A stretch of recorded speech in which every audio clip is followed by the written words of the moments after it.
예, 여러분 안녕하십니까? 예, 빠박쌤이에요. 자, 이번에는 어, 대학 물리학 확장판 3장 벡터 부분을 보시겠어요? 그래서 예, 일단 기본적인 벡터의 연산, 그러니까 스칼라하고 벡터를 곱하기, 그다음 벡터하고 벡터를 더하기. 자, 근데 그리고 이제 그 벡터의 그 기하학적 표시 말고도 벡터의 이제 해석학적 표시에 입각해서 공부를 해볼 거고요. 그 보면 막, 어, 여기저기에 뭐, 내용들이 막 좀 퍼져 있어요. 뭐, 물론 그럴 만한 이유가 있죠. 예를 들어, 뭐, 일 같은 거는 이제, 흰 벡터하고 변이 벡터의 도트 프로덕트 한 것이다. 그러니까 이제 일쪽에다가 이제 가까이 도트 프로덕트를 이제 놓은 거고, 그다음 뭐 나중에 이제 그 돌리님 토크 같은 경우에는 이제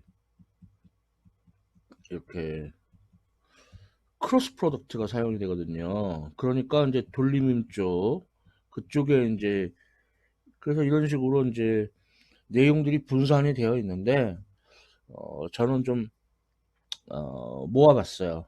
그래서 벡터 이것도 이제 말하자면은 어, 물리학 전체의 이제 기초가 되는 수학이라고 할 수 있죠. 수학이라고 할 수 있죠. 그래서 이제 일장 일단이 있는데 어, 필요할 때 가서 이 수학을 공부한다. 근데 그게 좀 뭔가 찔끔찔끔하는 느낌도 있고 아니 그냥 이렇게 몰아가지고 하는 것도 이것도 사실 뭐 나중에 이제 공부할 때는 기억이 안 난다. 뭐 그런 단점이 있는데 아무튼 그래도 이렇게도 장점이 있고 저렇게도 단점이 있고 그래서 그냥 어, 다 모아서 한번 설명해 보고자 합니다. 자, 천천히 살펴보도록 하죠. 네, 우선 좌표계. 자, 좌표계 하면은 이제 우리가 학생들이 제일 많이 쓰는 게 일단 직각좌표계예요. 직각좌표계 혹은 뭐 직교좌표계 그렇게 부르죠. 그래서 2차원이면은 이제 x축, y축 그리고 x좌표하고 y좌표로 나타내면 되겠고 3차원이면은 이제 z축까지 포함해서 x좌표, y좌표, z좌표 그렇게 나타내는 거 뭐 익히들 많이 아실 거예요. 자, 그 다음에 또 이제 대표적으로 쓰는 좌표계로는 이제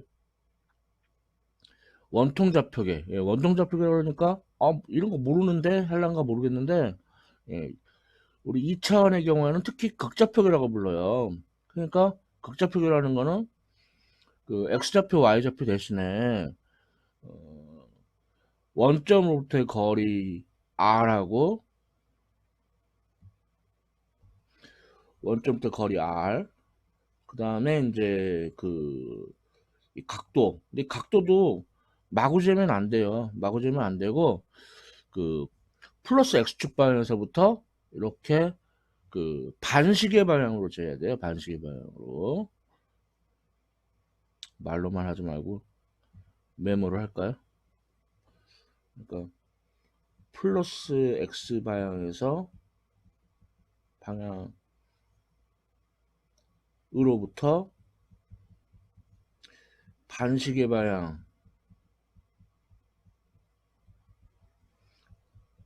잰 각. 예. 자, 이렇게 하면은 이제 극좌표는 좀 몇몇 분들은 이제 좀 본 적이 있을 거예요. 자, 그러면 우리가 이 극좌표하고 그 앞에서 다뤘던 직각좌표하고 서로 이게 변환해서 쓸 줄 알아야 되거든요. 변환해서.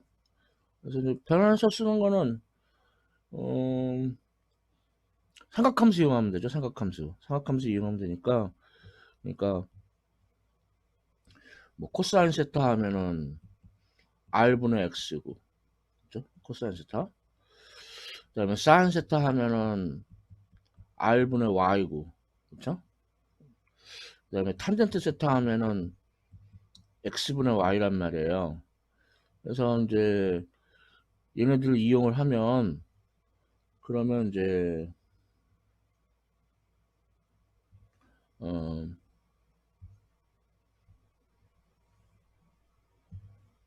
그러면 예,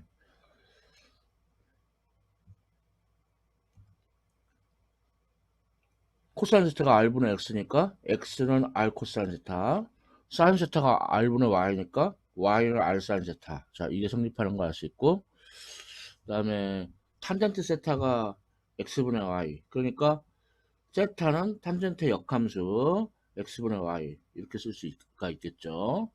그다음에 이제 피타고라스 정리 쓰면은 원점으로부터의 거리 r은 루트 x제곱 더하기 y제곱으로 주어지겠죠. 그럼 이렇게 하면은 어, 직각좌표로부터 극좌표로부터 직각좌표를 이제 서로 변환을 할 수가 있어요. 뭐 참고로 얘기하자면 그 탄젠트 역함수를 이렇게 탄젠트의 마이너스 1승으로 이렇게 쓰면 이제 수학자들은 되게 별로 안 좋아하는 수학자들이 있더라고요. 왜냐면은 이렇게 쓰면은 그러면은 어? 탄젠트의 탄젠트 어떤 함수의 역수냐? 아니에요. 이거는 코탄젠트 세타라고 합니다. 코탄젠트 세타. 그러니까 이거 탄젠트의 역함수하고 다른 거예요. 다른 거예요. 그런데 이제 그렇기 때문에 이런 혼동이 있을 수 있다 이거예요. 탄젠트의 역함수인데 탄젠트의 역수로 이제 사람들이 혼동할 수 있다. 그래서 이거를 싫어하시는 그 수학자분들도 여럿 계세요. 그래서 이제 그런 분들은 이거보다는 아크 탄젠트 또는 줄여서 A 탄젠트, 더 줄이면 ATN 이렇게 쓰는 거를 이제 좋아라 하시는 수학자분들도 계세요. 그래서 탄젠트 역함수 아크 탄젠트라고도 한다. 참고로 알아두시고요. 자, 그래서 원통 좌표라고 하면은 아이고 원통해 뭔지 잘 모를 텐데 2차원의 경우에는 극좌표가 돼요. 3차원이면 여기에 이 극좌표에 Z 좌표가 추가되는 거예요. 그게 바로 원통 좌표입니다. 원통 좌표. 그 다음에 여기 이제 참고로 방향 코사인이라는 게 있는데 그러니까 뭐 이런 식으로 여기 x축하고 그러니까 x좌표하고 원점부터 거리하고 이렇게 하면은 이게 여러분들 이게 직각삼각형이에요. 입체적으로 안 보이니까 모르겠지만 여기가 직각이에요. 이거 이것도 보이지도 않네. 여기가 직각이에요. 이거 직각. 이런 직각삼각형이에요. 그러면은 이제 어 코사인 그러니까 요 각을 세타 x라고 하면 코사인 세타 x는 r분의 x. 그러니까 x는 r 코사인 세타 x가 나오겠죠. 그래서 이제 이거는 이제 x축부터 잰 거고 이제 y축으로부터 잰 거, z축으로부터 잰 거 하면은 이제 어, 나타낼 수가 있는데 그래서 이런 거를 이제 방향 코사인이라고 합니다. 방향 코사인. 그래서 뭐 방향 코사인도 뭐 성질이 있는데 뭐 예를 들어 뭐 방향 코사인에 이제 그 제곱해서 다 더해주면 뭐 1이다. 왜냐면 이제 x제곱 더하기 y제곱 더하기 z제곱은 뭐 여기다 루트 치하면은 이제 요게 r이 될 텐데 근데 이제 대입하면은 r 루트 코사인 제곱 세타 x 더하기 코사인 제곱 세타 i 코사인 제곱 세타 z 이렇게 되니까, 그러니까 여기서 방향 코사인을 제곱해서 합한 거는 1이다, 이런 그 성질이 나오죠. 그러나 뭐 이거는 지금 우리가 공부하려는 목적과는 좀 거리가 상당히 있습니다. 그러니까 이런 거는 몰라도 돼요. 몰라도 되니까 쉬워야지. 자, 다음 또 뜬금맞게 예제를 풀어봅시다. 자, XY 평면상은 이제 그 X좌표가 마이너스 3.5, 얘가 마이너스 3.5, 0. 그다음에 Y좌표가 마이너스 2.50. 그럴 때 이걸 극좌표로 나타내래요. 자, 그러면 피타고라스 정리에서 나온 R은 루트 X제곱 더하기 Y제곱. 자, 여기다 대입해주면은 X가 마이너스 3.50, Y가 마이너스 2.50. 그래서 이제 계산하면은 4.36m가 나와요. 계산기 두드려 보면. 그 다음에 이제 세타는 탄젠트 역함수 x분의 y니까 x에다가 마이너스 3.50, y에다가 마이너스 2.50. 그럼 대입해 보면은 계산기 두드려 보면은 35.5도가 나옵니다. 근데 얘건 틀렸어요.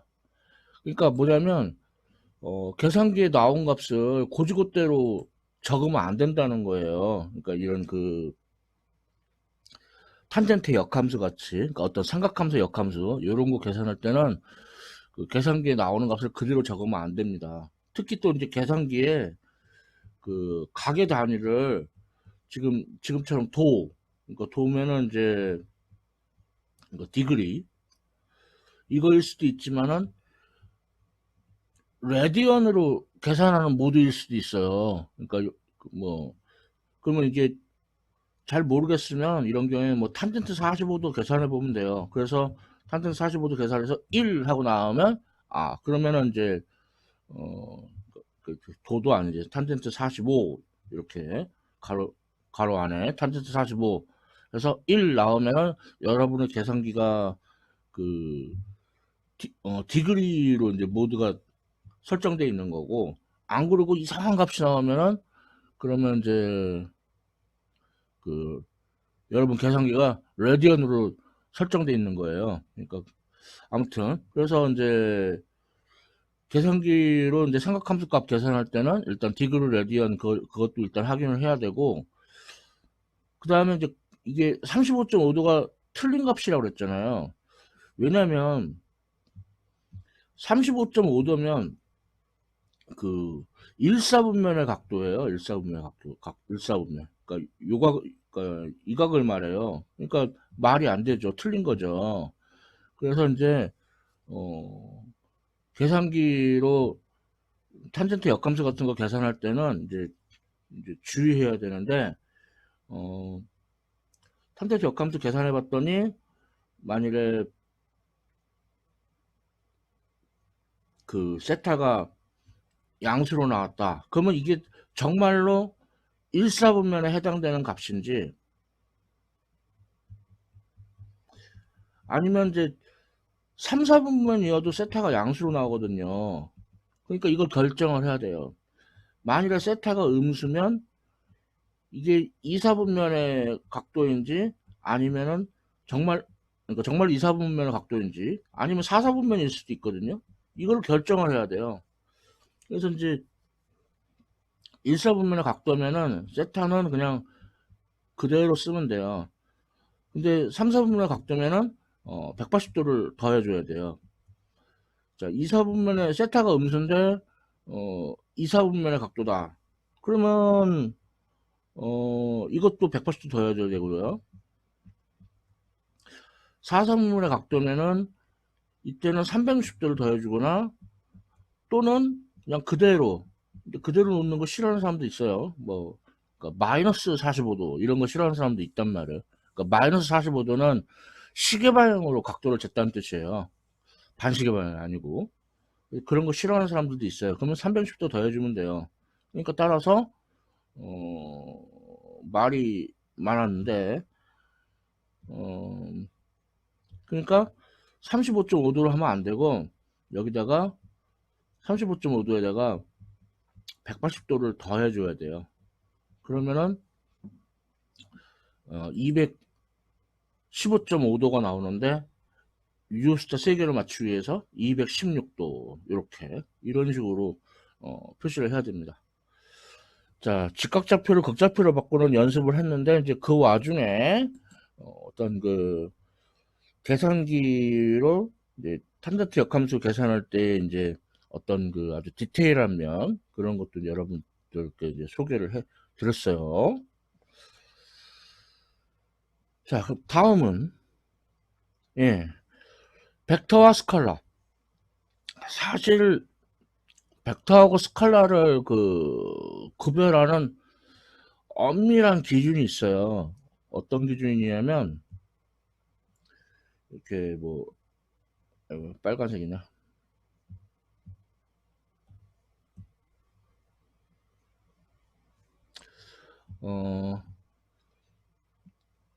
x축, y축 이렇게 있어요. 여기 어떤 점이 있다 그러고 얘를 뭐 특히 뭐 예를 들어 이런 위치 벡터가 있다고요. 위치 벡터가. 그런데 이제 이 좌표축을 회전을 시켜요. 좌표축 회전시켜 가지고 이제 새로운 좌표축 뭐 이런 식으로 됐다고 합시다. 자, 그러면은 이제 새로운 좌표축에 대한 x좌표는 이거고 y좌표는 이거죠. 그리고 이제 원래 좌표축에 대한 x좌표는 이거고 y좌표는 이거예요. 자, 그러면은 이때 x좌표 그러니까 원래 x좌표 y좌표 그리고 회전시킨 새로운 좌표축에 대한 x좌표 y좌표 이거는 어떤 여기 특정한 행렬을 곱해가지고 물론 이 회전시킨 이 각도 세타하고 관계가 있지 아니 이 각도 아닌데 요 각도 예, 회전시킨 각도 세타 얘하고 이제 관계가 있는 어떤 행렬로 나와요. 그래서 이런 식으로 이런 규칙에 따라 변하면 벡터고 이런 규칙에 따라 안 변하고 일정하게 유지되면 스칼라예요. 엄밀하게는 이게 벡터의 정인데 어렵죠. 어려우니까 예, 이런 얘기는 안 하고 예, 열심히 썼다가 지운다. 예. 그냥 벡터는 자, 크기와 방향을 갖는다. 그 다음에 스칼라는 크기만 갖는다. 그렇게 얘기를 해버려요. 그러니까 앞에 회전변환 뭐 그런 얘기는 이제 안 하고 뭐 어쩔 수 없죠. 회전변환 얘기하기 시작하면 너무 어려우니까. 자, 그래서 이제 앞으로 여러분들이 이제 계속 보면서 등장하는 이제 물리량들을 벡터하고 스칼라로 분류를 해보면 우선 시간은 이제 스칼라고요.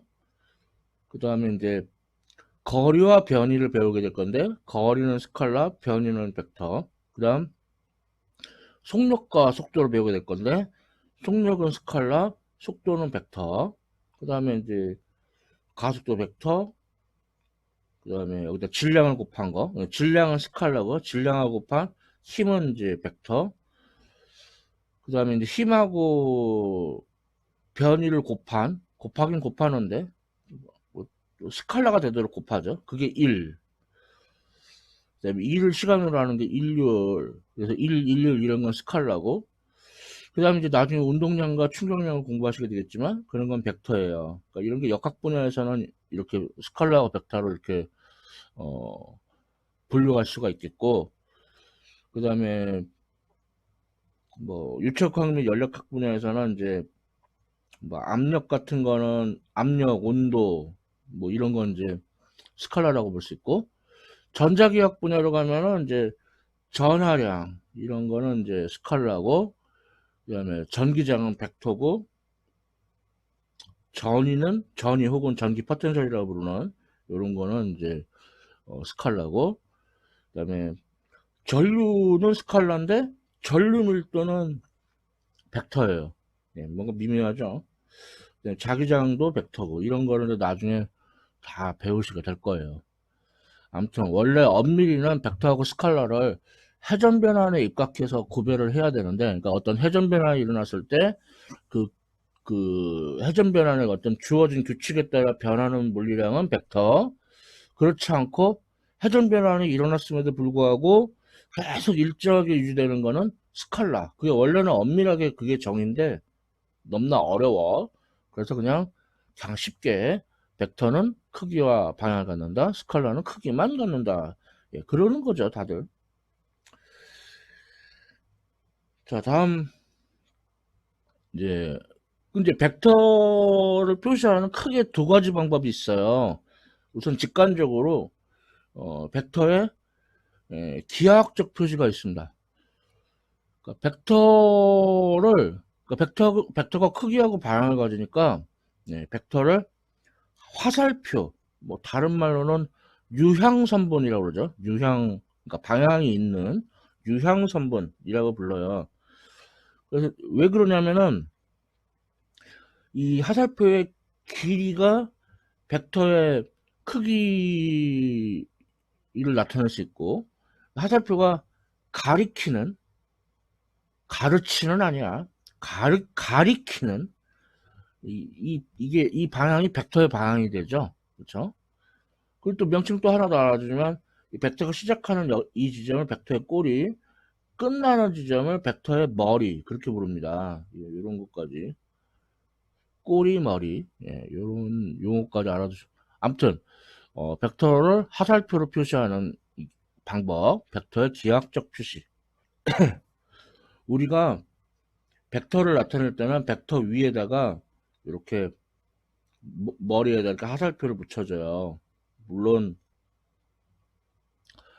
책 같은 데서는 이제 굵은 활자체, 그 볼드체로 그렇게 또는 뭐 심지어 볼드체에다 화살표까지 이중으로 더블 그렇게 벡터를 나타내기도 하는데, 우리 이제 손으로 쓸 때는 이렇게 위에다 화살표를 이렇게 해줍니다. 그다음 이제 벡터의 크기는 아니 또 수학하는 사람들은 또 이렇게 해요. 벡터 A를 A, B, C, 엄청 신기하죠? 이렇게 쓰기도 해, 수학하는 사람들은. 그 다음에 이제 벡터 A의 크기, 다시 말해서 화살표의 길이, 그거는 양옆에다가 절대값 표시를 합니다. 근데 이렇게 양옆에다 절대값 표시를 하면은 또 이 수학하는 분들은 또 이것도 싫어해요. 그래서 그분들은 어떻게 하냐면, 벡터 A를 이렇게 쓴다고 했잖아요.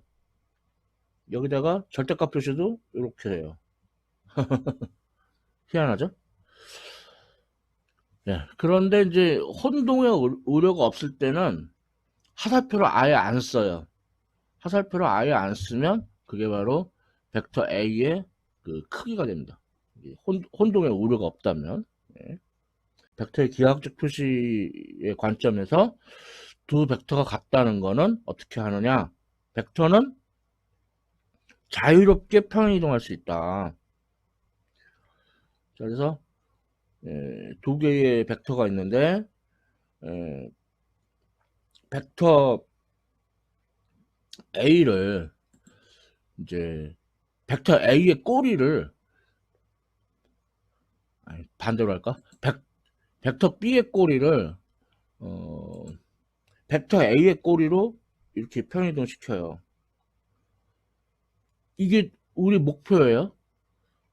벡터 B의 꼬리를 벡터 A의 꼬리하고 겹치도록 평행이동을 시킨다. 그게 우리의 목표예요. 그랬더니 머리도 일치해버렸네. 우리는 꼬리를 일치시키려는 게 목적이었는데 머리까지 일치해버렸어요. 그러면 이 얘기는 두 벡터가 완전히 겹친다라는 뜻이죠. 그래서 두 벡터는 서로 같다, 상등 그렇게 부릅니다. 자, 이번에는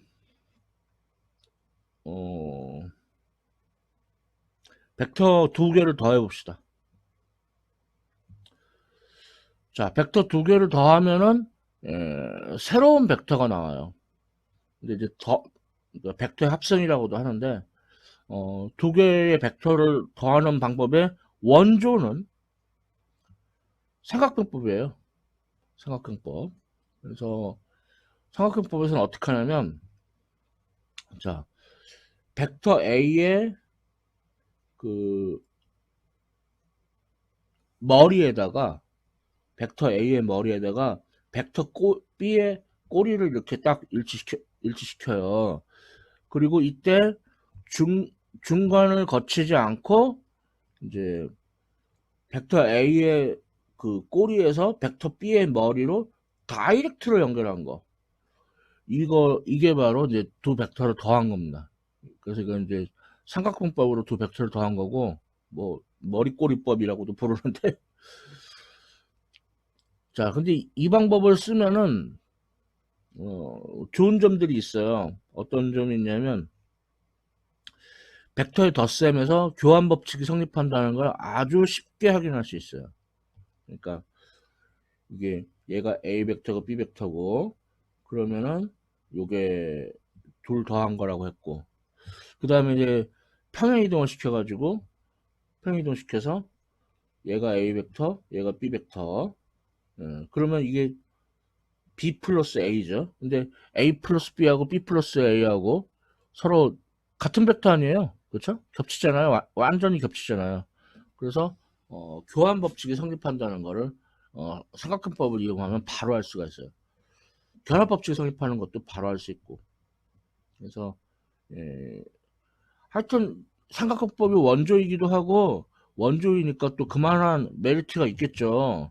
그래서 이런 이런 메리트도 있어요. 그러니까 벡터를 두 개만 더하는 게 아니라 뭐 A, 벡터 B, 뭐 벡터 C, 벡터 D, 뭐 벡터 E 이런 식으로 계속 어 그 머리가 다른 벡터의 꼬리를 물도록 꼬꼬물 꼬리에 꼬리를 물고 이렇게 하면은 어 최종적으로 그냥 마지막에 중간 과정 거치지 않고 처음 벡터의 꼬리에서 가장 마지막 벡터의 그 머리로 다이렉트로 연결하면 그럼 이게 이 벡터들을 다 합한 거예요.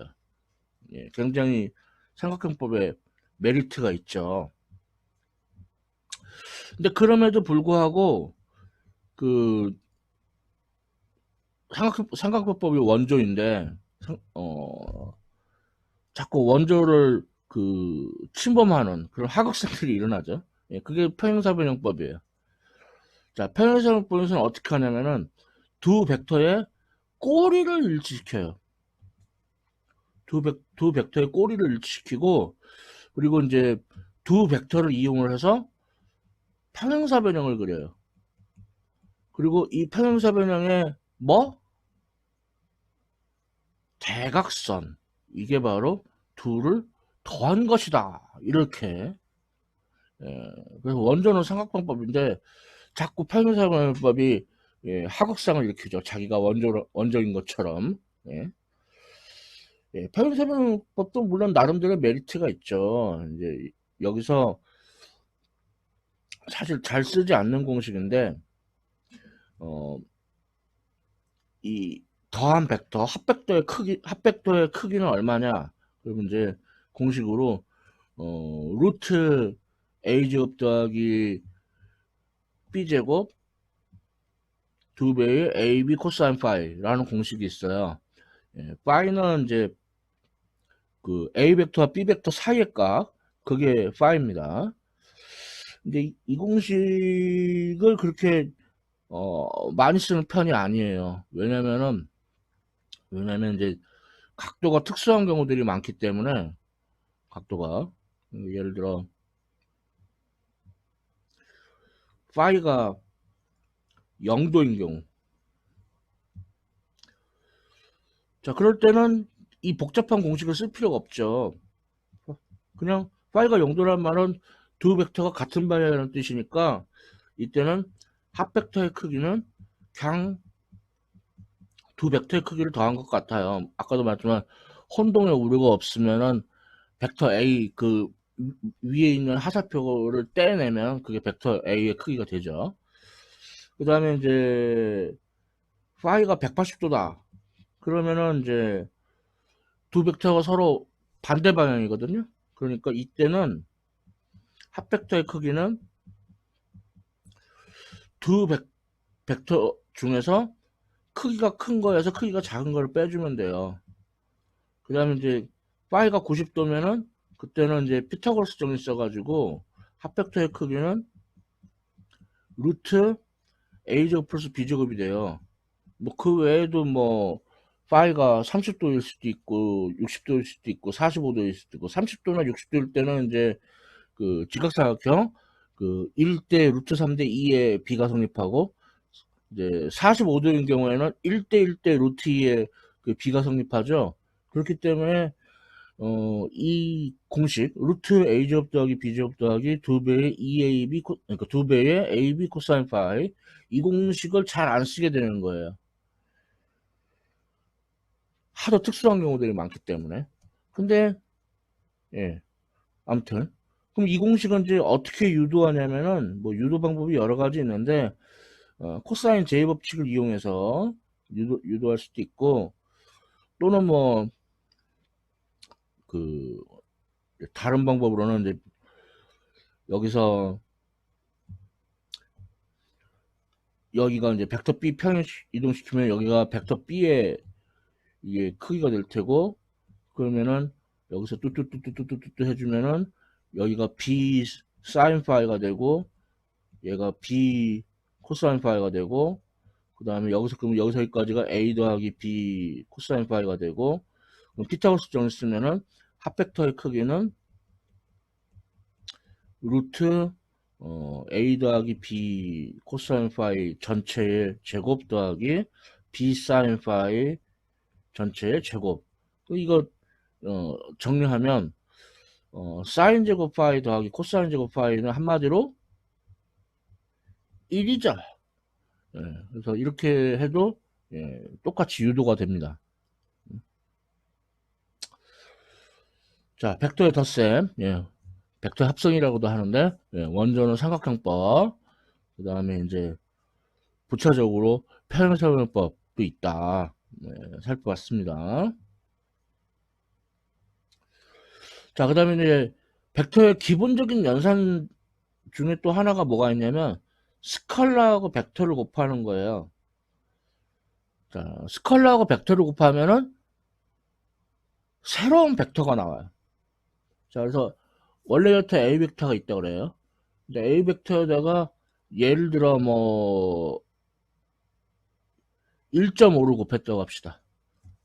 그럼 1.5 그러니까 여기서 요 m이 1.5라고 한번 예를 들어 1.5라고 한번 생각해 보세요. 그럼 어떻게 되냐면은 요 길이가 1.5배가 돼요.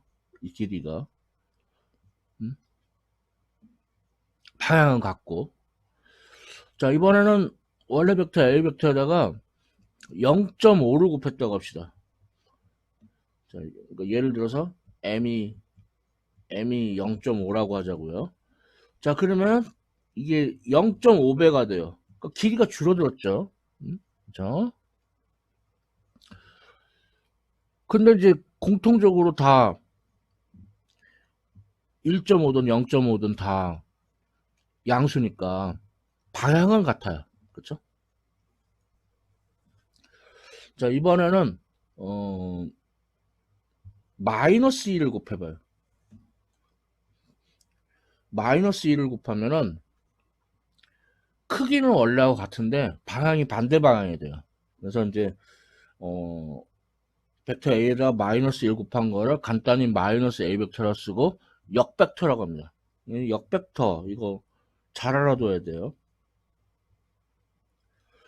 크기는 같고 방향이 반대인 벡터, 역벡터 알아두셔야 되겠고 자, 그 다음 이제 뭐 이번에는 마이너스 0.5를 곱했다고 그래요. 그러니까 여기서 요 m이 예를 들어서 마이너스 0.5라고 하자 이거예요. 자, 그러면 요 길이가 0.5배가 돼요. 근데 방향은 반대. 이번에는 마이너스 1.5로 곱했다고 합시다. 요 m이 이제 마이너스 1.5라고 하잔 말이에요. 자, 그럼 크기가 1.5배가 돼요. 1.5배가 되고 방향은 반대. 그러니까 m이 음수면 스칼라 m이 음수면 방향이 반대 방향이 된다는 걸 알 수 있죠. 그렇죠? 자, 따라서 벡터 a에다가 스칼라 m을 곱했다. 그러면 m a 벡터의 크기는 어, 스칼라 m의 절대값에다가 원래 벡터의 크기 a를 곱한 것과 같겠죠. 예, 이렇게 쓸 수가 있겠죠.